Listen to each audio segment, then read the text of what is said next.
Happy சாபத். உங்கள் எல்லோருக்கும் ஓய்வு நாள் வாழ்த்துக்களை நான் தெரிவித்துக் கொள்கிறேன். நல்ல பாடல்களுக்காக இந்த நாளிலே நான் கர்த்தரை ஸ்தோத்திரிக்கிறேன். நாம் யாவும் கண்களை மூடி நாம் ஜெபம் செய்வோமாக. எங்கள் நல்ல தேவனே, இந்த பரிசுத்த ஓய்வு நாளில் உம்முடைய சமூகத்தில் நாங்கள் காத்திருக்கும் போது உம்முடைய வார்த்தையினாலே நாங்கள் பலப்படும்படியாய் நாங்கள் வந்திருக்கிறோம். பரலோகத்தின் கண்கள் எங்கள் மேலே ஏறெடுத்து பார்க்கும் இந்த நேரத்தில் இந்த பரிசுத்த ஸ்தலத்தில் நாங்கள் பரிசுத்தத்தை காத்து கொண்டு உம்முடைய ஆராதனையிலே நாங்கள் பங்கு பெற்று உம்முடைய வசனத்தின் ஒவ்வொரு அர்த்தங்களையும் நாங்கள் புரிந்து கொள்வதற்கு ஏதுவாக எங்களுடைய கண்களையும் இருதயத்தையும் செவிகளையும் நீர் திறந்தருளும்படியாய் நாங்கள் ஜெபிக்கிறோம். இந்த இடத்திற்கு வந்த இங்கிருந்து நாங்கள் கடன் செல்லும் போது தேவ நம்பிக்கையோடு கடன் செல்வதற்கு ஏற்ற விதத்திலே கர்த்தர் எங்களோடு பேசியருளும். இயேசுவின் நாமத்தினால் ஜெபிக்கிறோம். எங்கள் ஜெபம் கேளும் நல்ல தகப்பனே, ஆமென். விண்ணோவ்ட் பட் ஆர்கைவ்ட், தூற்றப்பட்டது ஆனால் காக்கப்பட்டது. சீன தேசத்திலே ஒரு புகழ்பெற்ற ஒரு பட்டணத்தை குறித்து நாம் பார்க்க இருக்கிறோம். ஹான்யாங் கவுண்டி என்று அழைக்கப்படக்கூடிய இந்த பட்டணம் இந்த சீன தேசத்துக்கு மிகவும் செல்வத்தை சேர்க்கும் ஒரு அலங்கார பட்டணமாக இது விளங்குகிறது. சீன தேசத்தினுடைய ஒவ்வொரு வருடத்தினுடைய 17% பொருளாதார தேக்கம் இந்த பட்டணத்திலிருந்து அவர்களுக்கு கிடைக்கிறது. காரணம், இங்கே அநேக தொழில்துறை வர்த்தகங்கள் நியமிக்கப்பட்டிருக்கிறதுனாலே, அதனுடைய வருமானங்கள் பெரிதாய் இருக்கிறதுனாலே இது சீன தேசத்தினுடைய பொருளாதாரத்தை ஆதரித்து நடத்தும் ஒரு புகழ்பெற்ற பட்டணம். இந்த பட்டணத்தில் சுமார் 3,60,000 பேர் குடியிருக்கிறார்கள் என்று சொல்லி சில கணக்கீடுகள் சொல்லப்பட்டாலும், இன்றைக்கு கண்களுக்கு முன்பதாக பார்க்கக்கூடிய பிரம்மாண்டமான தோற்றமுடைய இந்த பட்டணம், இதனுடைய சரித்திரத்தை குறித்து நாம் படிப்போம் என்று சொன்னால் 2,73,000 பிரேதங்களுக்கு மேலாக கட்டப்பட்ட ஒரு பட்டணம். இந்த பட்டணத்தை தோண்டி பார்த்தோம் என்று சொன்னால் 2.25 லட்சம் பிணங்கள் அந்த பட்டணத்தினுடைய அடிவாரத்தில் இருக்கிறது. சரி, என்ன சம்பவித்தது? இந்த ஹான்யாங் கவுண்டி என்று சொல்லப்படக்கூடிய இந்த பட்டணத்தில் என்ன சம்பவித்தது? டிசம்பர் மாதம் 16ஆம் தேதி 1920ஆம் ஆண்டு எதிர்பாராத ஒரு இயற்கை சீற்றத்தை இந்த நகரம் கண்டது. சுமார் 13 திசைகளில் இருந்து, 4 திசைகள் கேள்விப்பட்டிருப்போம், 8 திசைகள் கேள்விப்பட்டிருப்போம். ஆனால் இந்த அனுபவம் சொல்லுது, ஜியோகிராபிக்கல் எவிடன்சஸ் சேஸ், சுமார் 13 திசைகளில் இருந்து நிலச்சரிவுகளும் பூகம்பங்களும் ஏற்பட்டது. அந்த நாளின் இரவு நேரத்திலே 7:15 லட்சக்கணக்கான ஜனங்கள் வீட்டிற்குள்ளாக வைத்தே புதைக்கப்பட்டார்கள். அவர்களை தோண்டி எடுப்பதற்கு எந்த வாய்ப்பும் இல்லை. அந்த பட்டணத்தினுடைய கட்டிடங்கள் எல்லாம் நிலை குலைந்து கிடக்கும் போது அந்த பிரேதங்களை தேடி எடுப்பதற்கும் எந்த வாய்ப்பும் இல்லை. ஆனால் இதை குறித்து ஒரு அறிக்கை என்ன சொல்கிறதுன்னு சொன்னால் பார்க்கும்போது, இந்த ஜனங்கள் தன்னுடைய வாழ்விடத்திற்குள்ளாக இருக்கும்போது அவருடைய வீட்டினுடைய மதில்கள் அசைந்த போதிலும், தூண்கள் அதிர்வுகளை சந்தித்த போதிலும் அவர்கள் ஒருவரும் இதை குறித்து அச்சம் இல்லாமல் இருந்தார்கள். யாரும் இதை பற்றி எந்த விதமான கவனமும் அக்கறையும் இல்லாமல் இருந்தார்கள். சடுதியிலே சில நொடிகளில் 2,73,000 உயிர்கள் எப்படி போனதென்றே தெரியாமல் எல்லாரும் வீட்டிற்குள்ளாக வைத்து புதைக்கப்பட்டார்கள். 13 நிலச்சரிவுகளும் பூகம்பங்களும் இந்த பட்டணத்தை ஒன்றுமில்லாமல் மாற்றினது. தேவ ஜனமே, நம்முடைய செவிகளுக்கும் ஆண்டவர் கொடுக்கக்கூடிய செய்தி, ஆண்டவர் எச்சரிப்பை கொடுத்தே நம்மை வழிநடத்துகிற தேவனாக இருக்கிறார். நாம் நிற்பதும் நிர்மூலமாகாதிருப்பதும் தேவனுடைய கிருபையே என்று நம்பியிருக்கிற இந்த நாட்களில் பரிசுத்த தேவன் அவருடைய வார்த்தையை கொண்டு நம்மை எச்சரிக்கிறார். நாமும் அழிவை சந்தித்து விடக்கூடாது, நாமும் ரட்சிப்பை இழந்துவிடக்கூடாது, நாம் அவருடைய ராஜ்யத்தை இழந்துவிடக்கூடாது, நாம் சத்ருவாகிய சாத்தானுடைய கரங்களில் ஒப்புக் கொடுக்கப்படக்கூடாது என்று சொல்லி ஆண்டவர் அவ்வப்போது நமக்கு எச்சரிப்புகளை கொடுத்து கொண்டே வருகிறார். எசேக்கியேலின் புத்தகம் 7ஆம் அதிகாரம் 5, 6 ஆகிய வசனங்களை நாம் பார்க்கும்போது வேதம் சொல்லுகிறது, கர்த்தராகிய ஆண்டவர் சொல்லுகிறது என்னவென்றால், தீங்கு வருகிறது, இதோ ஏகமான தீங்கு வருகிறது, முடிவு வருகிறது, முடிவு வருகிறது, அது உண்மையில் நோக்கமாயிருக்கிறது, அது இதோ வருகிறது என்று நாம் வேதத்திலே நாம் பார்க்கிறோம். எத்தனை ஆண்டு காலங்கள் இதே வசனத்தை நாம் கேட்டுக்கொண்டிருக்கிறோம். தீங்கு வருகிறது, முடிவு வருகிறது. தேவ ஜனமாக இருக்கக்கூடிய நீங்களும் நானும் இந்த முடிவிற்காக நாம் என்ன ஆயத்தத்தை உடையவர்களாக நாம் இருக்கிறோம்? எலன் ஒயிட் அம்மையார் இதை குறித்து நமக்கு சில பாடங்களை நமக்கு எழுதியிருக்கிறாங்க. டெஸ்டிமனிஸ், சாட்சியாமம் 1ஆவது வால்யூமில் 99வது பக்கத்தை நாம் பார்ப்போம். அம்மையார் சொல்லிக்கிறாங்க, the terrible scenes will take place when Lord shall arise to shake terribly the earth. இந்த பூமியை ஆண்டவர் மீண்டுமாக ஒரு அசைவை ஏற்படுத்தும் போது பயங்கரமான காட்சிகளை நம்முடைய கண்களிலே நாம் பார்ப்போம். அப்பொழுது என்ன நிறைவேறும் என்று சொல்லலாம் பார்க்கும்போது, வெளிப்படுத்தின விசேஷம் 18ஆம் அதிகாரம் முதல் 3 வசனங்கள் அது நிறைவேறும். என்ன சொல்லியிருக்கிறது அந்த இடத்துல? 2வது தூது மீண்டுமாக என்ன செய்யப்படும்? சொல்லப்படும் வேலை. எனவே ஒரு அசைவு ஒன்று வர இருக்கிறது, ஒரு தூற்றப்படக்கூடிய காட்சி ஒன்று சம்பவிக்க இருக்கிறது. அசைவை சந்திக்கிற நீங்களும் நானும் எந்த கூட்டத்தில் நாம் நிலை நிற்க போகிறோம் என்று சொல்லி இந்த காரியத்திற்காக நாம் விழித்திருந்து ஜெபிக்க வேண்டும் என்ற நோக்கத்தோடு இந்த நாள் செய்தியை நாம் படிக்கிறவர்களாக இருக்க போகிறோம். God is going to shake throughout the earth and the heavens. இந்த பூமியையும் வானங்களையும் ஆண்டவர் அசைக்கிறவராக இருக்கிறார். Daniel prayed for this. தானியேல் இதற்காக ஜெபித்திருக்கிறார். தாவீது இதற்காக ஜெபித்திருக்கிறார். வெளிப்படுத்தின விசேஷம் 6ஆம் அதிகாரத்திலே நாம் பார்க்கும்போது அந்த பலிபீடத்திற்கு கீழாக நிற்கக்கூடிய அந்த ஆத்துமாக்களும் கேட்கிற கேள்வி, எது வரைக்கும் ஆண்டவரே, எது வரைக்கும்? How long Lord? How long? எனவே தேவனாகி கர்த்தர் இவை எல்லாவற்றையும் ஒரு நிறைவுக்கு கொண்டு வருவதற்காக Christ creates a winnowing inside the church. ஒரு அதிர்வை ஆண்டவர் ஏற்படுத்துவார். இந்த அசைக்கப்படும் வேளையிலே சம்பவங்கள் அநேகம் நடைபெறுகிறதாக இருக்கிறது. Though Christ winnows the church, ஆண்டவர் இந்த சபையை அசைத்தாலும் some will be archived. சிலர் அதிலே காக்கப்படுகிறவர்களாக இருப்பார்கள். ஆமோஸின் புத்தகம் 9ஆம் அதிகாரம் 9ஆம் வசனத்தை நாம் வேதத்திலிருந்து நாம் பார்ப்போம். வேதம் சொல்லுகிறது, இதோ ஜல்லடையினால் சலிக்கிறது போல இஸ்ரவேல் வம்சத்தாரை எல்லா ஜாதிகளுக்குள்ளும் சலித்தரிக்கும்படிக்கு நான் கட்டளையிடுவேன்.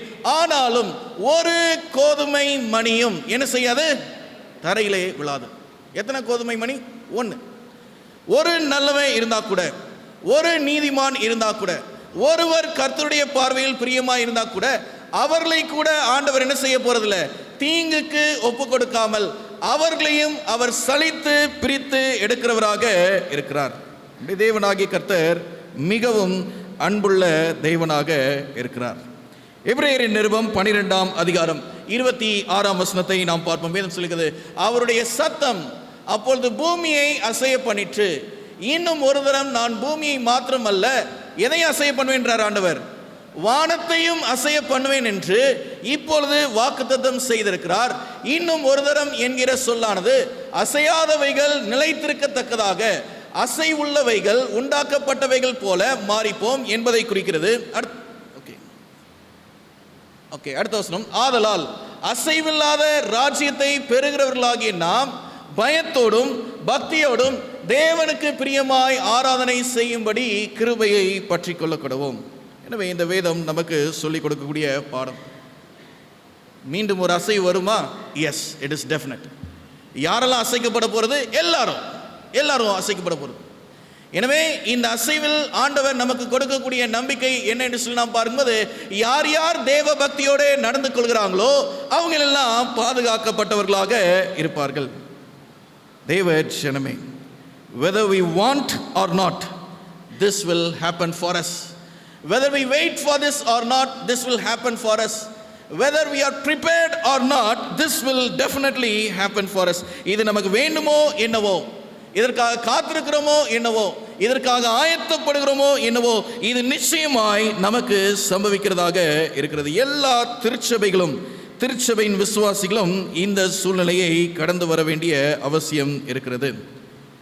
யார் கிறிஸ்துவின் பக்கமும் யார் கிறிஸ்துவை ஏற்றுக்கொள்ளாத கூட்டமாக நிற்கப் போகிறார்கள் என்று சொல்லி வரையறுக்கப்படக்கூடிய சூழ்நிலையாக இது இருக்கிறது. எனவே இந்த நாள் செய்தியிலே 3 முக்கிய கேள்விகளை நாம் ஆராய்ந்து இந்த நாள் செய்தியின் ஆசீர்வாதத்தோடு நம்ம கடன் செல்ல இருக்கிறோம். முதலாவது கேள்வி, வினோட் பட் ஆர்கைடு. முதலாவது கேள்வி என்னன்னு சொல்லலாம் பார்க்கும்போது,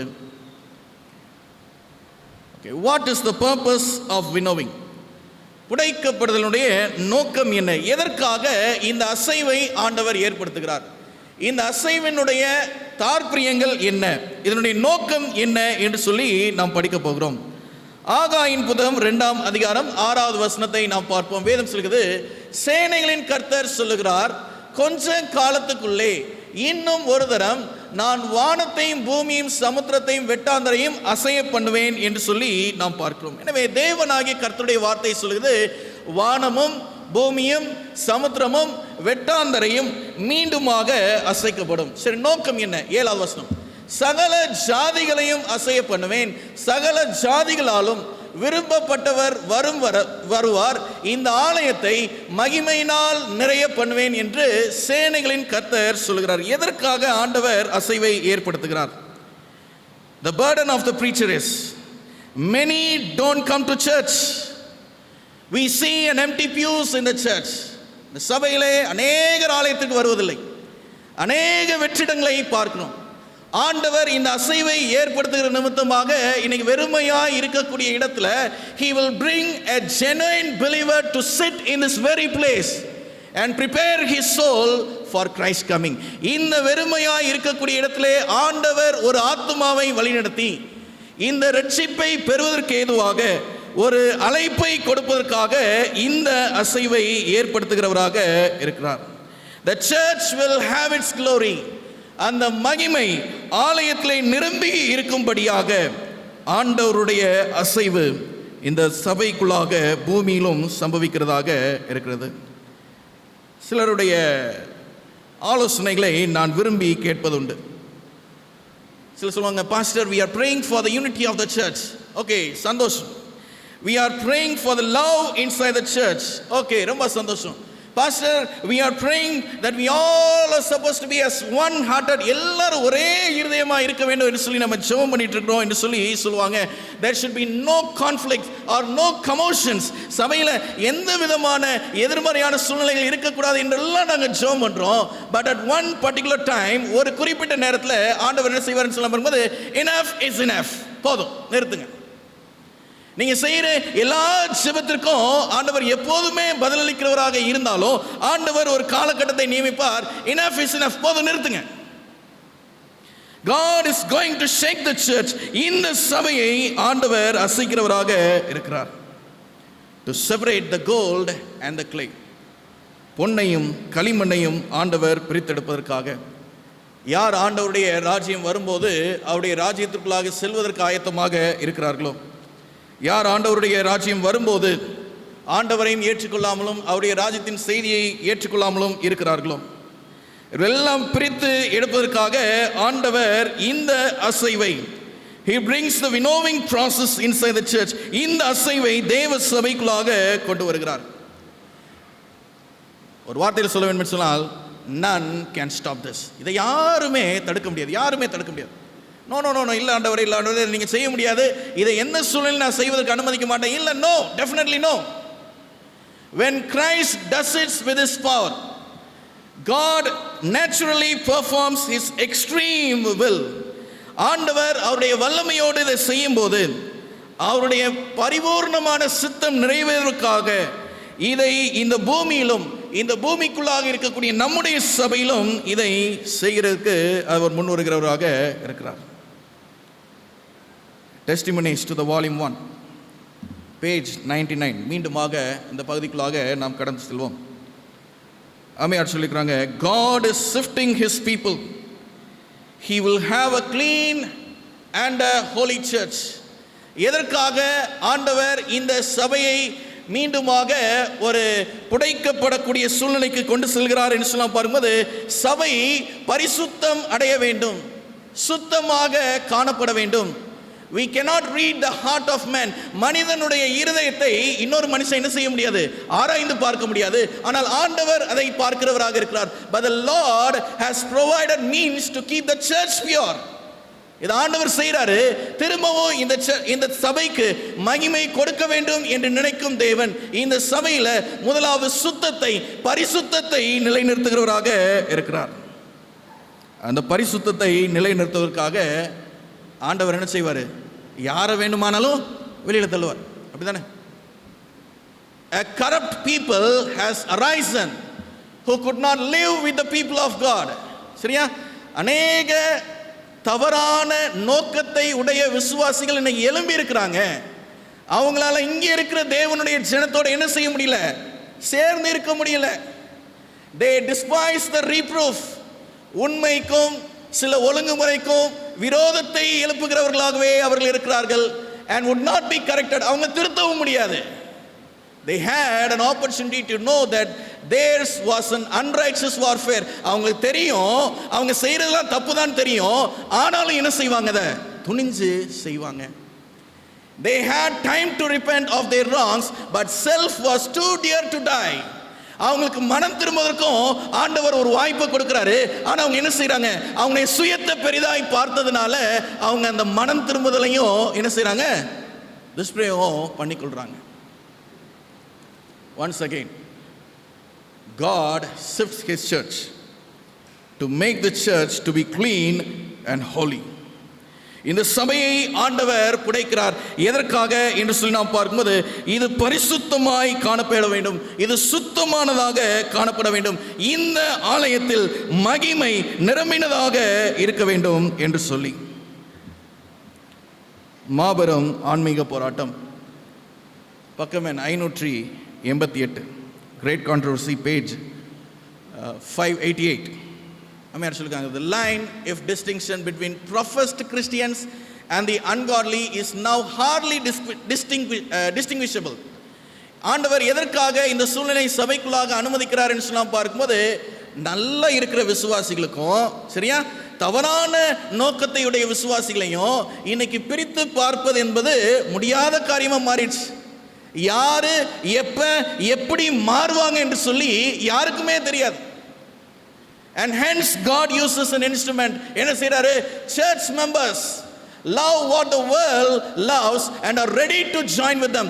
சபை விசுவாசிகள் உலகம் எதை நேசிக்கிறதோ அதை நேசித்து அவ்விடத்திற்கு போவதற்கு மனதுடையவர்களாக இருக்கிறாங்க.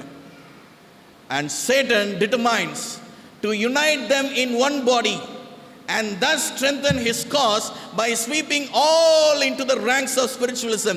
எல்லாத்துக்கும் மரல விழுகையை ஏற்படுத்தி அந்த சபையில் இருக்கக்கூடிய உண்மை விசுவாச பிள்ளைகள் எல்லாத்தையும் ஒரே சரீரமாக இணைப்பதற்காக சாத்தான் ஒரு பக்கம் முயற்சி செய்து கொண்டிருக்கிறான். தேவ ஜனமே, what are we going to do? நாம் என்ன செய்ய போகிறோம்? ஆண்டவருடைய பரிசுத்த ஆலயம் என்று சொல்லி நாம் அறிந்திருக்கிறோமே, இவ்விடத்தில் பரிசுத்தம் தங்கி இருக்கிறது. தேவ தூதர்கள் நம்மோடு இருக்கிறார்கள். தேவ பிரசன்னம் இங்கே இருக்கிறது. பரிசுத்த ஆவியானவர் இங்கே வாசம் செய்கிறார். இந்த தொழுகையில் உட்கார்ந்திருக்கிற ஒரு 45 நிமிடத்திலே எப்படி இருக்கிறோம்? நம்ம அசைவை ஏற்படுத்தும் வேளையிலே என்ன பக்கத்தில் போய் நிற்பதற்காக நாம் இருக்கிறோம்? செய்தி ஆரம்பித்ததும் கண்டுகொள்ளக்கூடாது என்று சொல்லி மன கடினத்தோடு கீழே குனிஞ்சிட்டே இருப்பாங்க. செய்தி ஆரம்பிச்சதும் கேட்கவே கூடாதுன்னு சொல்லிட்டு வெளியில இன்னும் நடந்துட்டு இருக்கிறாங்க. செய்தி ஆரம்பிச்சதும் இந்த செய்தியில என்ன இருக்க போகுது என்று சொல்லிட்டு போன் நோன்றவங்க இங்க இருக்கிறாங்க. ரிமெம்பர், நினைத்துக் கொள்ளுங்க, there will be a time when God shakes this church, all the tares will fly away. ஆண்டவர் இந்த சபையை அசைக்கும் போது எல்லா பதர்களும் என்ன செய்ய போது? நிச்சயமாக பறக்க போகுது. God is watching everything. எல்லாத்தையும் ஆண்டவர் பார்த்துட்டு தான் இருக்கிறார். சாட்சியாமத்துல சொல்லப்பட்டிருக்கிறது போல, ungodly people and the godly people weren't distinguished by the pastor or anyone, but God can distinguish. நம்ம கண்ணுக்கு தெரியாது இவங்க நல்லவங்களா கெட்டவங்களா, ஆனா ஆண்டவருக்கு தெரியும். God will sweep his church once again. இந்த சபை மீண்டுமாக ஒரு அசைவை சந்திக்க இருக்கிறது.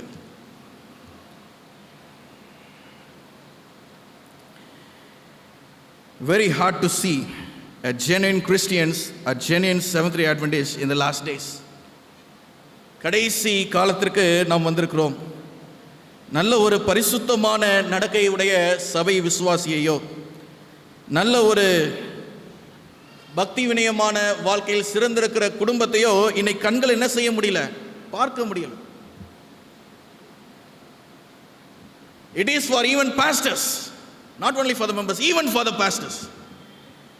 வெளியில பிரசங்கத்திற்கு நோ நோ நோ அந்த இடத்துல பார்க்கும்போது அவங்களுக்கு ஒரு குறை இல்லப்பா, நல்ல பிரசங்கம், எஸ், 1000 பேர் பார்ப்பாங்க, 2000 பேர் பார்ப்பாங்க. பட் வாட் இஸ் இன்சைட், உள்ள என்ன இருக்குது? Nothing can be distinguished. God is shaking, shaking, shaking not only this church but all the church in the world. உலகத்தில் இருக்கக்கூடிய எல்லா சபையையும் ஆண்டவர் அசைக்கிறவராக இருக்கிறார். We will be shaken to prove our loyalty. நம்மளுடைய உண்மையான பக்தி வினயத்தை வெளிப்படுத்துவதற்கு ஏதுவாக நாம் மீண்டுமாக நாம் அசைக்கப்படுவோம். வேதாகமத்தில் எனக்கு பிடித்த ஒரு கதையிலே 1 ராஜாக்கள் 3ஆம் அதிகாரத்தில் பார்க்கக்கூடிய இந்த கதை. எருசலேம் நகரத்திலே 2 தாய்மார்கள் இருந்தார்கள். அந்த 2 தாய்மார்களுக்கு 2 பிள்ளைங்க இருந்துச்சு, அப்படி தானே? அதில் ஒரு 2 தாய்மார்களும் தன்னுடைய குழந்தைகளை பக்கத்தில் படுக்க வைத்து உறங்கி கொண்டிருந்த நேரத்தில் ஒரு தாயார் சற்று கவனக்குறைவாக இருந்ததுனால அந்த குழந்தை மேலே படுத்ததுனால அந்த குழந்தை என்னாச்சு மரித்து போனது. இந்த மாதிரி என்ன செஞ்சாங்க, இந்த மரித்த குழந்தையை எடுத்து பக்கத்தில் இருக்கிற பெண்மணியினுடைய குழந்தை எடுத்து தன் பக்கமாக வைத்துக்கொண்டு அந்த இடத்துல இந்த மரித்த குழந்தையை வச்சுட்டாங்க. அந்த அம்மா எழும்பி பார்க்குறாங்க, குழந்தைய பெத்தெடுத்த தாய்க்கு தெரியும்ல எது நம்ம குழந்தைன்னு சொல்லிட்டு. எனவே அவங்க பார்த்துட்டு சொல்கிறாங்க, இது ஏன் குழந்தை இல்லை, நீ மாற்றிட்ட. இல்லை இது ஏன் குழந்தை தான். அவங்க 2 பேரால் போராடி ஒரு முடிவுக்கு வர முடியல. பக்கத்தில் யாராவது விசாரிக்கிறதுக்கு வந்திருப்பாங்க, அவங்களாலையும் ஒன்றும் செய்ய முடியல. Finally they take a move to meet the king. ராஜாவாகிய சாலமோனை சந்திக்கும்படியாக அவங்க கடந்து சென்றாங்க. அங்கே போனப்ப அந்த ராஜாவாகிய சாலமோன் செய்தது என்ன என்று சொல்லலாம் பார்க்கும்போது 1 ராஜாக்கள் 3ஆம் அதிகாரம் 26ஆம் வசனத்தில் வாசிக்கிறோம் பாருங்க. அப்பொழுது அந்த உயிரோடு இருக்கிற பிள்ளையின் தாய் தன் பிள்ளைக்காக அவள் குடல் துடித்ததை ராஜா கண்டு, அப்படிதானே? என்ன சொல்ற ராஜா, இந்த குழந்தை உங்களுடையதா? இல்ல இந்த குழந்தை என்னுடையதுதான். இது குழந்தை உங்களுடையதா? இந்த மாதிரி சொன்னாங்க, ஆமா என்னுடையது. சரி, ராஜாவுக்கு ஒரு தீர்மானத்துக்கு வரும்ல. அவர் சொல்றாரு, இந்த குழந்தை என்ன செய்யுங்க, எதை வச்சு வெட்டுங்க? பட்டயத்தினால 2 வெட்டுங்க. அப்ப இந்த தாயினுடைய இந்த குழந்தையினுடைய உண்மையான தாய் என்ன சொல்றாங்க, ஐயோ வெட்டாதீங்க. அந்த பதட்டத்தில் அந்த தாயினுடைய குடல் துடித்ததினால் ராஜாவை நோக்கி அவள் சொன்னது என்னது, ஐயோ என் ஆண்டவனே, உயிரோடு இருக்கிற பிள்ளையை நீங்க என்ன செய்யாதீங்க, கொல்லாதீங்க. அந்த குழந்தைய அதை அவளுக்கே கொடுத்து விடும் என்றால் மற்றவள் அது எனக்கும் வேண்டாம் உனக்கும் வேண்டாம், பிளந்து போடுங்கள் என்றார். உண்மையான தாய் யாருன்னு சொல்லி யாராலையும் கண்டுபிடிக்க முடியல. ராஜாவான சாலமோன் பட்டயத்தை கொண்டு வந்த போதுதான் உண்மையான கோதுமை மணிகள் யார் என்று சொல்லி இன்னும் நமக்கு தெரியாது. The remnant is always invisible. It is invisible. நமக்கு தெரியாது. It is always invisible. ஆண்டவர் அவருடைய பட்டயத்தை உள்ள கொண்டு வருவார். அப்பதான் தெரியும் எது உண்மை எது மாயை என்று சொல்லி. எனவே ஆண்டவர் இந்த புடைக்கப்படுதலை கொண்டு வரக்கூடிய நோக்கம் டு ப்ரூவ் யுவர் லாயல்டி, நம்முடைய உண்மையை நாம் நிரூபித்து காட்டுவதற்காக இந்த புடைக்கப்படுதலை சபைக்குள்ளாக ஆண்டவர் அனுமதிக்கிறார். 2வது பாடத்திற்குள்ளாக நாம் கடந்து செல்வோம். Is winnowing individual or collective? புடைக்கப்படுதலை தனிநபராக சந்திப்போமா அல்லது கூட்டாக நாம் சந்திப்போமா? எடுத்துக்காட்டுக்காக வேதத்தில் ஒரு வசனத்தை நாம் பார்ப்போம். மத்தேயு சுவிசேஷம் 24ஆம் அதிகாரம் 40ஆம் வசனத்தை நாம் பார்ப்போம். வேதம் சொல்லுகிறது, அப்போது 2 பேர் வயலில் இருப்பார்கள். என்ன செய்யப்படுவான் சொல்லுங்க, எல்லாம் வாசிங்க. ஒருவன் ஏற்றுக்கொள்ளப்படுவான், ஒருவன் கைவிடப்படுவான். சரி, அடுத்த வசனம் என்ன சொல்லியிருக்கிறது வாசிங்க. 2 ஸ்திரீகள் இயந்திரம் அரைத்துக் கொண்டிருப்பார்கள். ஒருத்தி ஏற்றுக்கொள்ளப்படுவாள், ஒருத்தி கைவிடப்படுவாள். வேதம் சொல்லக்கூடிய வார்த்தை. Sifting is for every individuals. ஒவ்வொருவரையும் ஆண்டவர் தனித்தனியாக புடைக்கிறவராக இருப்பார். கூட்டாக ஒரே இடத்திலிருந்து பாடல் பாடினோம் என்று சொன்னால் பரலோகம் போயிடலான்றது கிடையாது. அந்த இடத்திலையும் ஆண்டவர் யாரை சலித்து எடுத்து பிரித்தெடுக்கிறாரோ அவர்கள்தான் பரலோகத்திற்கு செல்கிறவர்களாக இருப்பார்கள். எனவே ஸ்பைசர் கல்லூரியில் இந்த கொயர் பிராக்டிஸ் நடக்கும். இங்கே இருக்கக்கூடிய ஸ்பைசர் கிராஜுவேட்ஸ்க்கு தெரியும், புனே மியூசிக்கல் அப்படின்னு சொல்லி ஒரு குரூப் இருக்கும். The best choir that can sing a 4-part quartet. Even the Spicer college choir கூட அது மாதிரி 4-part quartet பாட முடியாது. என் மனைவி காலேஜ் கொயரில் இருந்தாங்க, அதனால் என்ன பார்த்து முறைக்கிறாங்க. சரி, ஏன்னா நான் அந்த புனே மியூசிக்கல் கொயரில் இருந்தேன். இதை தலைமை தாங்கி நடத்தினவர் நம்முடைய தமிழ்நாட்டை சேர்ந்த டேனியல் மனோகரன் என்று சொல்லி ஒருத்தர், திருநெல்வேலி மாவட்டத்தை சார்ந்தவர். கொயரா பாடும்போது எந்திரிச்சு வரும். அவருக்கு ரொம்ப முதிர் வயசு, சரியா ஏறக்குறைய ஒரு 78 வயசு இருக்கும். 78 வயசு இருக்கும். முதிர்ந்த வயதில் என்ன செய்வார்னு சொல்ல வரும்போது, கொயரா பாடிட்டு இருக்கும்போது ஒரு ஓரமாக வாசல்கிட்டே கதவு ஒரு சேரை போட்டு உட்காந்துருப்பார். அவர் அங்கே உட்காந்து கேட்டுட்டு அவர் ஸ்டிக் எடுத்துகிட்டு மெதுவாக வருவார். கரெக்டாக யார் தப்பாக பாடுறாங்களோ அவங்க வாய்க்கிட்ட வந்து காதை விட்டு கேட்பார். அந்த நேரத்தில் எல்லாம் தடுமாறிடுவாங்க, பயந்துருவாங்க, பாடுறதை நிறுத்திடுவாங்க. நல்லா பாடுறவங்க பாடுவாங்க, ஆனால் அந்த 4 பார்ட்டில் மிஸ் பண்ணுறவங்க நிறுத்திடுவாங்க. ஒரு கொயரில் ஒரு பாடலுக்கு after all for a song even it is for a practice. இதில் ஒருத்தர் ஒரு மனுஷன் மேலே இவ்வளோ தூரம் கவனம் செலுத்தும் போது, ரட்சிப்பிற்காக நம்மை வழிநடத்தி கொண்டிருக்கிற தேவன் நம்ம எவ்வளோ தூரம் நம்மளை உன்னிப்பாக பார்ப்பார் தெரியுமா? தேவ ஜனமே, நம்முடைய மனதிலுடைய சிந்தனைகளை கூட ஆண்டவர் எதையுமே விட்டு விடுகிறவர் அல்ல. எல்லாத்தையுமே ஆண்டவர் பார்க்கிறார். கொயரில் நின்று பாடலாம், ப்ரோக்ராமில் கூட்டமாக நிற்கலாம், இல்லை தொழுகையில் நம்ம இணைந்து பக்கத்தில் உட்காந்துக்கலாம், இல்லை மேடையில் கூட ஒன்றா இருந்திருக்கலாம். ஆனால் பைபிள் சொல்லுது 2 பேர் ஒன்றா இருந்தாலும் 3 பேர் ஒன்றா இருந்தாலும் யாராவது ஒருத்தருக்கு தான் அங்கே. அந்த ஒருத்தனா யார் இருக்க போகிறோம்? டெஸ்டிமனிஸ் வால்யூம் 1 பேஜ் 100, 100வது பக்கத்திற்கு நாம் கடந்துடுவோம். Members of the church will be individually tested and proved. தேவ சபையில் இருக்கக்கூடிய விசுவாச பிள்ளைகளே, நீங்கள் எல்லாருமே தனித்தனியாக சோதித்து பார்க்கப்பட இருக்கிறீர்கள். எல்லாருக்குமே தனித்தனியான சோதனை. They will be placed in the circumstances where they will be forced to bear the witness of the truth. ஒரு சூழ்நிலைகளில் உங்களை கட்டாயமாக ஆண்டவர் திணித்து வைப்பார். அப்படிதான் சொல்லுவோம், உங்களை திணிச்சு வைப்பார். எதுக்காக என்று சொல்ல பார்க்கும்போது, என்ன விதமான சாட்சிகளாக நம்ம மாற போறோம் என்று சொல்லி. Many will be called to speak before the counselors and the court of justice, perhaps separately and around. தேசத்தினுடைய நியாய விசாரணைக்காரர்களுக்கு முன்னாடி கூட நம்ம போய் நிற்க வேண்டிய அவசியம் ஏற்படும். ஆனால் எப்படி நிற்போம்? தனித்தனியாக நிற்போம். ஆனால் எல்லாருக்கும் இது சம்பவிக்கும். Is sifting for individual or collective? Yes, it is for individual. எல்லாரும் தனித்தனியாக நிற்க வேண்டிய அவசியம்.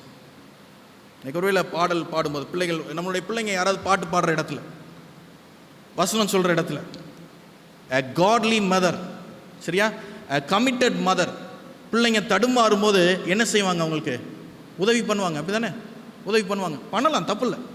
they can help to prove their children can do their best. பாடல் பாடும்போது தடுமாறுறாங்கன்னா பக்கத்தில் இருந்து இல்லை முன்னாடி இருந்து ஏதாவது ஒரு ஆக்ஷனை காட்டி எப்படியாவது நல்லா பாடுமா, வசனத்தை எப்படியாவது நல்லா சொல்லுமா. ஒருவேளை பிள்ளைங்க மகன்கள் ஏதாவது பேச்சு கொடுத்துட்டு இருக்கும்போது அவங்களுக்கு தைரியம் வருவதற்காக committed father can be his guide. ஒரு அர்ப்பணிப்பு மிக்க தகப்பன் அவங்களுக்கு அந்த இடத்துல ஒரு வழிகாட்டியாக இருக்கலாம். ஆனால் ரட்சிப்புன்னு வந்துருச்சுன்னா அங்கே போய் அவங்களுக்காக நம்ம நிற்க முடியுமா? ஆண்டவரே கொஞ்சம் இருங்க, இவங்களுக்கு ஒன்றும் தெரியாது, இவங்களுக்காக நான் இங்கே பேசுகிறேன். இல்லை இல்லை, ஆண்டவர் அதெல்லாம் பார்க்க போகிறது கிடையாது. Even for a fragile children or for fragile kids, God meets them as individual and judge them as an individual. பலவீனமான சிறு குழந்தைகளாக இருந்தாலும் சரி, ஆண்டவர் ஒவ்வொருவரையும் தனித்தனியாக சந்திக்கிறார், தனித்தனியாக நியாயம் தீர்க்கிறார். எசேக்கியேல் 18ஆம் அதிகாரம் 20ஆம் வசனத்தை நாம் பார்ப்போம். வேதம் சொல்லுகிறது, பாவம் செய்கிற ஆத்துமாவே சாகும், குமாரன் தகப்பனுடைய அக்கிரமத்தை சுமப்பதில்லை, தகப்பன் ராஜாவினுடைய அக்கிரமத்தை சுமப்பதில்லை, நீதிமானுடைய நீதி அவன் மேல் தான் இருக்கும், துன்மார்க்கனுடைய துன்மார்க்கமும் யார் மேல தான் இருக்கும்? யார் நீதிமானோ அவன் மேல நீதி இருக்கும், யார் துன்மார்க்கனோ அவன் மேல துன்மார்க்கம் இருக்கும். அப்ப இந்த அசைக்கப்படும் வேளையிலே அல்லது புடைக்கப்படும் வேளையிலே ஒருவேளை நாம் நீதிமான்களாக இருப்போம் என்று சொன்னால் நம்ம மேல நீதி தங்கியிருக்கும், நம்ம துன்மார்க்கமாக இருப்போம் என்று சொன்னால் நம்ம மேல துன்மார்க்கம் தங்கியிருக்கும். அல்லது பிள்ளைகளோ பெற்றோர்களோ ஏதாவது விதத்தில் தவறி இருக்கும்போது ஆண்டவருடைய பார்வையில் போய் நான் ஹெல்ப் பண்ணுறேன், அவங்களுக்காக நான் பேசுகிறேன்னு சொல்லி நம்ம பார்த்தோம்னு சொன்னால் God is telling there is no chance. அப்படி செய்ய முடியாது. எசேக்கியேல் 14:20 வேதம் சொல்லுது, நோவாவும் தானியேலும் யோபும் அதன் நடுவில் இருந்தாலும் அவர்கள் தங்கள் நீதியினால் தங்கள் ஆத்துமாக்களை மாத்திரம் தப்பிப்பார்களே அல்லாமல் குமாரரையாகிலும் குமாரத்தையாகிலும் தப்புவிக்க மாட்டார்கள். தேசமும் பாழாய் போகும் என்று என் ஜீவனை கொண்டு சொல்லுகிறேன் என்பதை கர்த்தராகிய ஆண்டவர் உரைக்கிறார். அவங்கவுங்களுடைய கிரியைக்கு அவங்கவுங்க தப்பிச்சுக்கிடுவாங்க, அவங்களுடைய பிள்ளைங்க என்ன செய்ய முடியாது? தப்பிக்க முடியாது. கொழும்பு, ஸ்ரீலங்கா தேசத்தில் கொழும்பு நகரத்தில் ஒரு புகழ்பெற்ற ஒரு செல்வந்தர், அவருக்கு சொந்தமாக 13 டீ எஸ்டேட் இருக்குது. 13 டீ எஸ்டேட் கொழும்புல வச்சுருக்காங்கன்னு சொன்னால் அவங்க பெரிய பண்ணையார். அந்த ஸ்ரீலங்காவில் வந்த அந்த உள்நாட்டு போர்னால இவர் தன்னுடைய நாட்டை விட்டு வெளியேற வேண்டிய அவசியமாயிற்று. அவர் தற்போது வேறொரு நாட்டில், ஐரோப்பாவில் ஒரு நாட்டில் ஒரு கடையில் வேலை செஞ்சிட்டு இருக்காரு சம்பளத்துக்காக. அவருடைய இருதயத்தில் ஒரு பாரம், burden in his heart. அவங்களுடைய மகன் ஏதோ ஒரு தெருச்சண்டையினால் அவன் கைது செய்யப்பட்டான், இன்னமும் அவன் சிறைச்சாலையில் இருக்கிறான். இதற்காக இந்த தகப்பன் என்னெல்லாமோ முயற்சி எடுத்து பார்த்துட்டார். என்னுடைய 13 டீ எஸ்டேட்ஸையும் நான் விற்று அதுலேருந்து வரக்கூடியதை நான் எப்படியாவது நான் கொடுத்துட்றேன், நஷ்டஈடை செலுத்துகிறேன், எல்லாத்தையுமே நான் செலுத்துகிறேன் என்று சொன்னாலும் நாட்டினுடைய சட்டம் என்ன தெரியுமா? அவன் 18 வயதுக்கு மேல்பட்டவனாக இருக்கிறதுனாலே அவன் என்ன செய்யணும்? அந்த விளைவை என்ன செய்யணும்? சந்தித்து தான் ஆகணும், தப்பிக்க முடியாது. தேவ ஜனமே, இன்னைக்கு ஒருவேளை நம்ம பிள்ளைங்களுடைய தப்புக்காக, அவங்களுடைய நிலையற்ற ஒரு சில நிலைமைகளுக்காக நம்ம துணை புரிவோம், உண்மைதான். அது நீதிக்கேற்றவைக்கான காரியத்திலே நம்ம துணை புரிகிறோமா? அல்லது சில பெற்றோர்கள் துன்மார்க்கத்திற்கு ஏதுவான காரியத்திலுக்கும் பிள்ளைகளுக்கு என்ன செய்கிறாங்க? துணையாக இருக்கிறாங்க. ஒரு நேரம் வரும் நம்மளால் எதுவும் செய்ய முடியாது, எதை இழந்தாவது நம்மளுடைய பிள்ளைகளை மீட்போன்னு சொல்லி நம்ம நினைப்போம், ஆனால் ஒன்றும் செய்ய முடியாது. It is for every individual. இந்த புடைக்கப்படுதல் ஒவ்வொரு மனிதனையும் தனித்தனியாக சந்திக்கிறதாக இருக்கிறது. என்ன செய்யணும்? அடுத்த தலைமுறை நம்ம என்ன செய்யணும்? நீதிமொழிகள் 22:6 எல்லாம் வாசிங்க. பைபிள் என்ன சொல்லுது?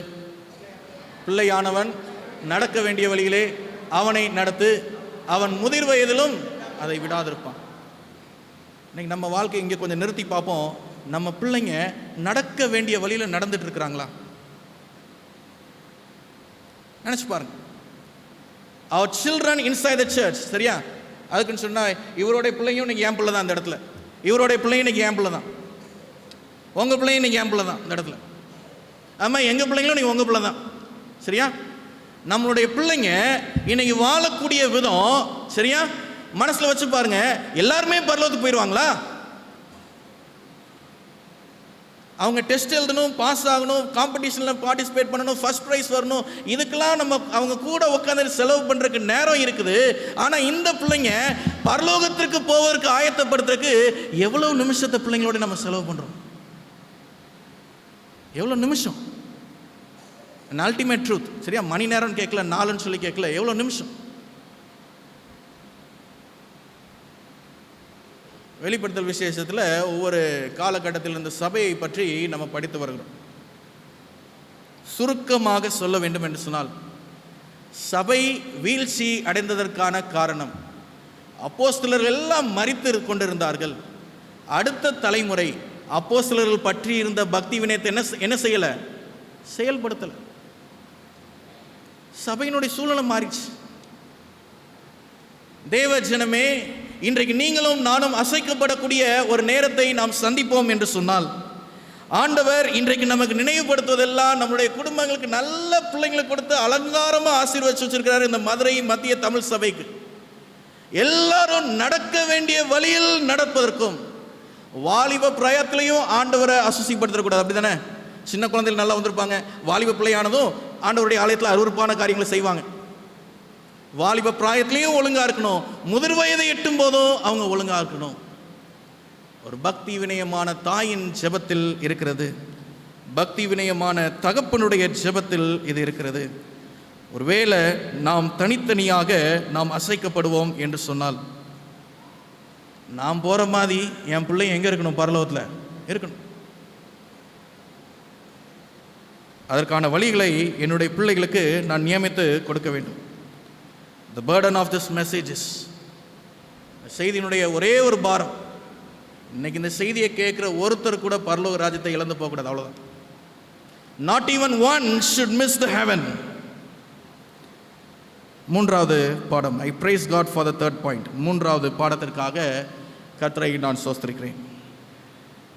Will I be archived?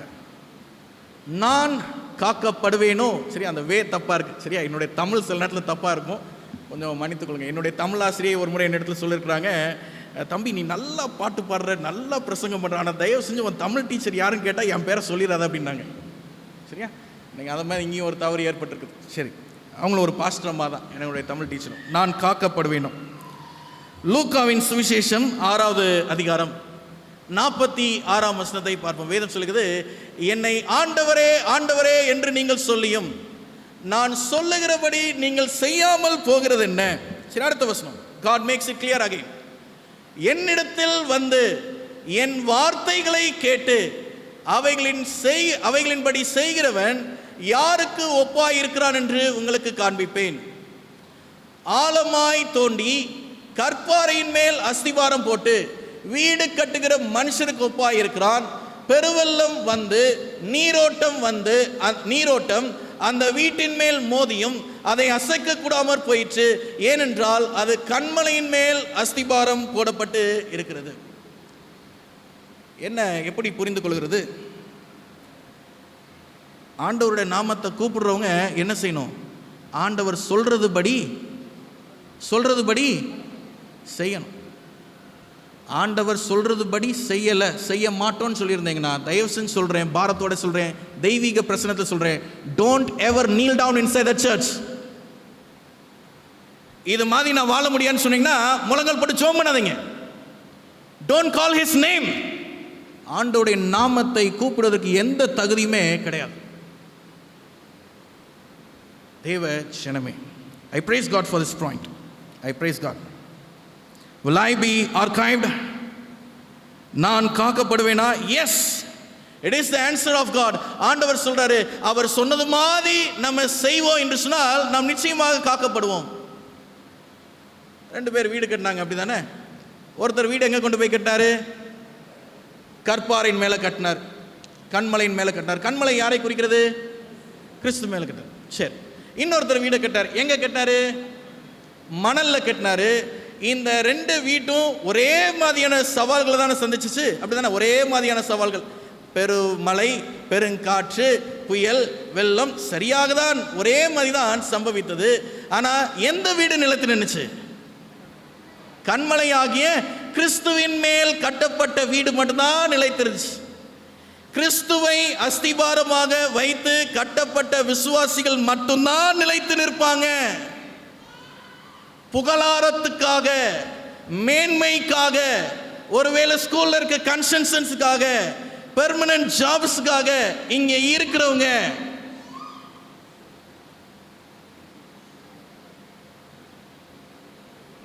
தேவ ஜனமே, அப்போஸ்தலர் நடபடிகள் 4ஆம் அதிகாரம் 12ஆம் வசனம். இந்த வசனத்தை வாசி நம்ம போவோம்.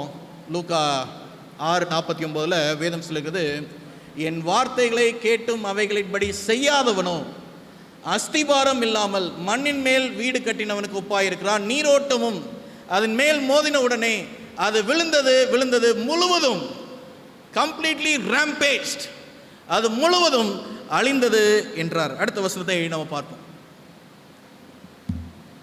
இந்த வசனத்துக்காக தான் ஆண்டவருக்கு நான் ரொம்ப நன்றி செலுத்துறேன். எப்படிப்பட்ட சூழ்நிலையிலும் நமக்கு ரட்சிப்பை கொடுப்பதற்கென்று ஒருத்தர் இருக்கிறார். யாரு? ஆண்டவர். எப்படிப்பட்ட சூழ்நிலையிலும், இந்த உலகத்தில் நான் செத்தாலும் கூட பரவாயில்ல, எனக்கு ரட்சிப்பை கொடுப்பதற்கு ஆண்டவர் இருக்கிறார்.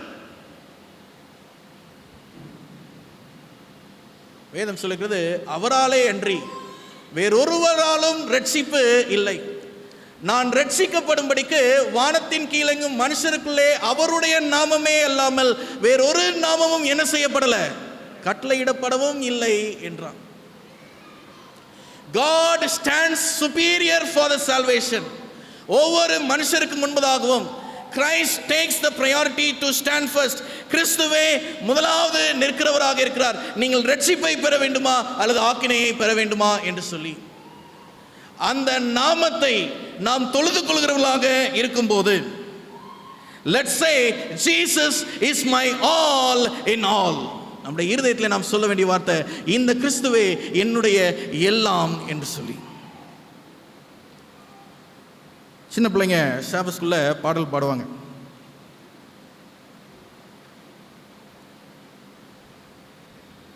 அந்த பாடல்ல ஒரு வரிகள் வரும், though no one joins me, அடுத்து என்ன சொல்லியிருக்குது, still I will follow. அடுத்து no turning back, என் கூட யாரும் சேரலனாலும் பரவாயில்ல, நான் அந்த இயேசுவை பின்தொடர்வேன். அடுத்த வரிகள் பாடும், though no one joins me, still I will follow, no turning back. அது மட்டும் சொல்றோம் இல்லாம, the cross before me and the world behind me. சிலுவை என் முன்னே, உலகம் என் பின்னே. தேவ ஜனமே, ரட்சிப்பின் பாதையிலே இன்னைக்கு பிரயாணித்துக் கொண்டிருக்கிற நீங்களும் நானும் யாரை பார்த்த ஓட்டத்தை நாம் ஓடிக்கொண்டிருக்கிறோம்? உங்களுடைய பார்வையிலே சிலுவை பிரதானமாக காணப்படுகிறதா அல்லது உலகம் பிரதானமாக காணப்படுகிறதா? சாட்சியம் சொல்லியிருக்கிறது, உலகத்தில் இணைந்திருக்கிறவங்களையும் சபையில் இருக்கிறவங்களையும் பார்த்து வித்தியாசப்படுத்த முடியல. நம்ம வித்தியாசப்படுத்தி காட்டுவோம். ஆண்டவருடைய மெய்யான சபையிலே அவருடைய சத்தியத்தை ஏந்தி இருக்கிற வேளையிலே அந்த கல்வாரி சிலுவையில் ஆண்டவர் செய்த தியாகத்தை நாம் பிரதானமாக நாம் பார்ப்போம். ஆங்கில பாடலில் ஒரு சில வரிகள் இருக்கு, நான் சீக்கிரமாக நிறைவு செய்கிறேன், நேரம் நமக்கு வேகமாக ஓடிக்கொண்டிருக்கிறது. Trust and obey, for there is, சொல்லுங்க டீச்சர் சொல்லுங்க, trust and obey, for there is no other way. கீழ்ப்படிவோம், தேவ சித்தம் செய்வோம், திருவாக்கை எப்போதும் நம்பி என்ன செய்வோம், கீழ்ப்படிவோம். Let's trust God and let's obey God. ரட்சிப்பை பெறுவதற்காக விரும்பக்கூடிய விசுவாச பிள்ளைகளே, எல்லாரும் தனித்தனியாக அசைக்கப்பட இருக்கிறீங்க, புடைக்கப்பட இருக்கிறீங்க. யாருமே இதை இதிலிருந்து தப்பித்து பரலோகத்துக்கு போயிடலாம்னு சொல்லி கிடையாது. But God initiates, trust and obey. கீழ்ப்படிந்து தேவ சித்தத்தை செய்யுங்க. Because the cross is right before us. சிலுவை நமக்கு முன்பதாகவும் உலகம் நமக்கு பின்பதாகவும் இருக்கிறது. கடைசியாக பார்க்கக்கூடிய வசனம், பிலிப்பியர் நிருபம் 3ஆம் அதிகாரம் 8வது வசனம். எல்லாருடைய மனசுலையும் பாஸ் 12 கரெக்டாக முடிச்சிருவாருன்றது டியூன் பண்ணி வச்சிருக்கிறாங்க. சரி, முடிச்சிருவார். சரி, அது மாத்திரமல்ல, என் கர்த்தராகிய கிறிஸ்து இயேசுவை அறிகிற அறிவின் மேன்மைக்காக என்ன சொல்லியிருக்கிறார் பவுல்? சொல்லுங்க பாப்போம். எல்லாவற்றையும் நஷ்டம் என்று எண்ணிக்கொண்டிருக்கிறேன். ஆங்கில வேதாகமத்தில் என்ன சொல்லியிருக்கிறது? It is a garbage. Other than Christ, everything is garbage. It is supposed to be trashed in the dustbin. அது குப்பை, எனக்கு எதுக்குமே பிரயோஜனப்படாது. இந்த உலகத்தில் கிறிஸ்துவை தவிர நம்முடைய கவனங்கள் வேற எங்கேயுமே இருக்கக்கூடாது. Sacrifice everything for Jesus. அப்படிதானே? இயேசுக்காக எதை வேண்டுமானாலும் இலக்க துணிந்து வா. But don't sacrifice Christ for anything. எதுக்காகவும் யாரை விட்டு கொடுத்துறாத? கிறிஸ்துவை விட்டு கொடுக்காத. ஓய்வு நாளில் இன்னும் கட்டாயமாக வேலை செஞ்சுட்டு இருக்கிறோமா? ஓய்வு நாள் இன்னும் வருமானம் பார்த்துட்டு இருக்கிறோமா? விசுவாச பிள்ளைகளே, ஐ ப்ளீட் வித் த பர்டன். நீங்கள் வீட்டுக்கு கொண்டு வருவது ஆசீர்வாதம் அல்ல, இட் இஸ் அ கர்ஸ். ஓய்வு நாளில் கட்டாயமாக வேலை செஞ்சு நீங்கள் வீட்டுக்கு கொண்டு வருது அது ஆசீர்வாதம் அல்ல, அது ஒரு சாபம். என்றைக்குமே வீட்டில் நிலையான சமாதானம் தங்குன்னு சொல்லி நம்ம ஒருத்தரும் சொல்ல முடியாது. அதனால தான் ஆண்டவர் சொன்னார் பார்த்தீங்களா, என்னை நோக்கி கர்த்தாவே கர்த்தாவேன்னு கூப்பிடுன்னு சொன்னால் நான் சொல்கிறது மாதிரி செய்யுங்க. அப்படி செய்யலைன்னு சொன்னால் என்னை என்ன செய்யாதீங்க, டோன்ட் கால் மீ, கூப்பிடாதீங்க. With Christ I am everything, but without Christ I am zero. கிறிஸ்துவோடு இருந்தால் நான் எல்லாமாக இருக்கிறேன், கிறிஸ்து இல்லாமல் இருந்தால் நான் வெறுமையாக நான் இருக்கிறேன். 1993 ஆண்டு ஆகஸ்ட் மாதம் 30 தாய்லாந்தில் ராயல் பிளாசா ஹோட்டல் என்று சொல்லப்படக்கூடிய ஒரு ஹைஃபை ஹோட்டல். இந்த ஹோட்டல் மிகவும் புகழ்பெற்ற ஒரு உணவகம் மற்றும் அதில் லாட்ஜ் வசதி எல்லாமே இருக்கிறது. காரணமே இல்லாமல் இந்த ஆகஸ்ட் மாதம் 30 1993 ஆண்டு இந்த 7 மாடி உயரம் கொண்டிருந்த ஹோட்டல் தரைமட்டமானது. இதை குறித்து விசாரணை அமைத்து இதற்கான காரியங்கள் எல்லாம் அவர்கள் ஆராய்ந்து பார்க்கும் வேளையில் ஒரே ஒரு ப்ராப்ளம் தான் கண்டுபிடிச்சாங்க. The building is constructed with weak foundation and weak pillars. இந்த கட்டிடம் பலவீனமான அஸ்திபாரத்தினாலும் பலவீனமான தூண்களினாலும் கட்டப்பட்டதாக இருந்தது. தேவ ஜனமே, உங்களுடைய வாழ்க்கையின் அஸ்திபாரமாக இருக்கக்கூடிய கிறிஸ்துவானவரை இன்றைக்கு நீங்கள் பலமான அஸ்திபாரமாக அமைத்திருக்கிறீர்களா? உங்கள் வாழ்க்கையிலே கிறிஸ்து இயேசுவானவரை பலமான தூணாக நீங்கள் நிறுத்திருக்கிறீர்களா? பெருங்காற்று வீசும், புயல் வரும், பெருமழை பெய்யும், வெள்ளம் ஏற்படும். நம்முடைய வீடு, இந்த சரீர வீடு, இது அழிந்து போகிறதா, நிலைத்து நிற்கிறதாக இருக்க போகிறதா? தீர்மானிப்போம், ஜெபிப்போம். கர்த்தர் உங்களோடு இருப்பாராக. ஆமென். எங்கள் அன்பின் தகப்பனே, இந்த பரிசுத்த ஓய்வு நாளில் உம்முடைய கரத்தில் எங்களை நாங்கள் ஒப்புக் கொடுக்கும் வேளையிலே உமக்கென்று நாங்கள் நன்றி என்று சொல்லுகிறோம். நாதா ஆண்டவரே, எங்களுடைய வாழ்க்கையை இந்த நாளிலே நாங்கள் சீர்தூக்கி பார்ப்பதற்கும் பரலோகத்திற்கு எங்களுடைய வாழ்வு சமீபமானதாக மாறுவதற்கும் இந்த நாளில் நீர் எங்களுக்கு கொடுத்த செய்திக்காக உமக்கு நாங்கள் நன்றி செலுத்துகிறோம். ஆண்டவரே, நீர் எங்கள் ஒவ்வொருவரையும் தனித்தனியாக நீர் அசைத்து பார்க்கிறவராக இருக்கிறீர். உம்முடைய சபை பரிசுத்தமாக தூய்மையாக இருக்க வேண்டும் என்ற நோக்கத்திற்காக இதனை நீர் செய்கிறீர். தேவனே, இந்த சபையிலே வெறுமையாக இருக்கக்கூடிய வெற்றிடங்களிலே மகிமை நிரம்பத்தக்கதாக மாசில்லாத மெய்யான விசுவாசிகளை நீர் திரும்பி கொண்டு வரக்கூடிய காலம் எங்கள் சமீபமாக இருக்கிறது. ஆண்டவரே, அந்த நாளுக்காக நாங்கள் நன்றி செலுத்துகிறோம். இந்த நாளில் உம்முடைய பாதத்தில் நாங்கள் தொழுகை செய்து நாங்கள் கடந்து செல்லும் வேளையிலே பரலோகத்தின் தேவன் எங்களுடைய வாழ்வை நீர் ஆசீர்வதிப்பதற்காக காத்திருக்கும் வேளையிலே ஆண்டவரே, நாங்களும் அந்த பரலோக ராஜ்யத்திற்குள்ளாக வர வேண்டும் என்று சொல்லி எங்களுடைய பாவங்களை எல்லாவற்றையும் நாங்கள் அறிக்கை செய்கிறோம். ஆண்டவரே, உம்மாலே அன்றி வேறொருவராலும் எங்களை ரட்சிக்க கூடாது.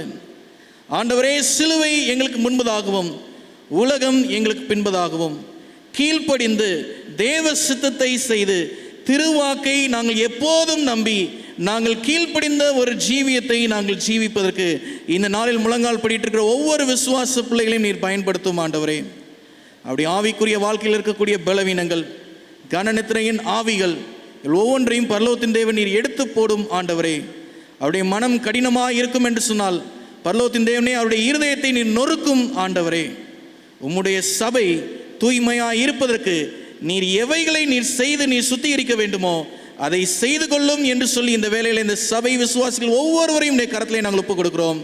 இந்த பிள்ளைகள் யாவரும் இதை குறித்து நியாய தீர்ப்பு நாளிலே கணக்கு ஒப்புவிக்கும் போது தன்னுடைய வாழ்க்கையை அவர்கள் மாற்றிக்கொண்டார்கள். கிறிஸ்து இயேசுவின் ராஜ்யத்திற்கு தகுதியானவர்கள் என்று சொல்லி, உண்மை உத்தமமான வேலைக்காரனே, உன்னுடைய எஜமானன் சமாதானத்துக்குள்ளாக பிரவேசிப்பாய் என்று சொல்லப்படக்கூடிய அந்த இடத்திலே இவர்கள் சுதந்திரத்துக் கொள்வதற்கு கர்த்தர் நீர் கிருபை பாராட்டும்படியாய் நாங்கள் ஜெபிக்கிறோம். ஆண்டவரே, இந்த நாளிலும் சுகவீனமாக இருக்கிற பிள்ளைகளுக்காக கூட நாங்கள் ஜெபிக்கிறோம். மருத்துவமனையிலே அனுமதிக்கப்பட்டிருக்கிற மிஸ்டர் கோம்ஸ் அவங்களுக்காக கூட நாங்கள் ஜெபிக்கிறோம்.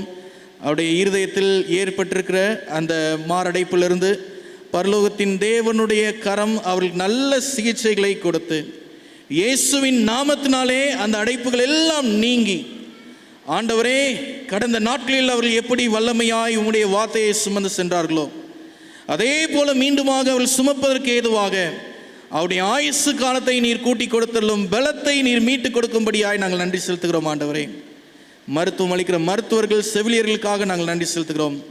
பார்த்துக் கொள்கிற குடும்பத்தின் பிள்ளைகளுக்காக நாங்கள் நன்றி செலுத்துகிறோம். மிஸ்டர் சாம் செல்வராஜ் அவங்களுக்காக கூட நாங்கள் ஜெபிக்கிறோம்.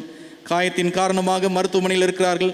பரலோகத்தின் தேவன் தாமே அவர்களுக்கும் நல்ல சுகத்தையும் பலத்தையும் கொடுத்து இந்த காயம் நீங்க அவர் நல்ல சுகத்தை கொடுத்து தீர்க்க ஆயுசினாலே நீர் அவளை முடிசூட்டியறலும். மிஸ்டர் சாந்திநாதன் அவங்களுக்காக கூட நாங்கள் ஜெபிக்கிறோம். ஆண்டவருடைய வல்லமையான கரம் அந்த மகனை தாங்கட்டும். ஆண்டவரே, ஆண்டவரே, இந்த நோயினுடைய காரணம் ஏன் என்று சொல்லி நாங்கள் கேள்வி கேட்டால் உம்மிடத்தில் மௌனமே அதற்கான பதிலாக இருக்கிறது. ஆனால் பரலோகத்தின் தேவன் அந்த பலவீனத்திலேயும் உம்முடைய கிருபைகளினாலே நீர் தூக்கி சுமக்கும் தேவனாக இருக்கிறபடினாலே உம்முடைய பூரண கிருபைகளை அந்த மகனுக்கு நீர் கட்டளையிட்டறலும். இந்த நாளில் இந்த ஜெபங்களுக்கு நீர் பதில் அளிப்பீர் என்ற நம்பிக்கையோடு இங்கே நாங்கள் கடந்து செல்கிறோம்.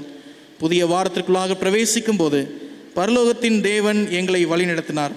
நாங்கள் சமாதானத்தோடு இன்னொரு நாளை நாங்கள் காண்கிறோம் என்று சொல்லி மனரம்யமாய் அந்த ஓய்வு நாளை தொழுது கொள்வதற்கு ஏற்ற விதத்திலே கர்த்தர் எங்களை கிருபையாய் வழிநடத்தியல்லும் இயேசுவின் நாமத்தினால் ஜெபிக்கிறோம் எங்கள் நல்ல தகப்பனே, ஆமேன். பரமண்டலங்களில் இருக்கிற எங்கள் பிதாவே, பரிசுத்தப்படுவதாக, உம்முடைய ராஜ்யம் வருவதாக, உம்முடைய சித்தம் பரமண்டலங்களில் செய்யப்படுவது போல பூமியிலும் செய்யப்படுவதாக.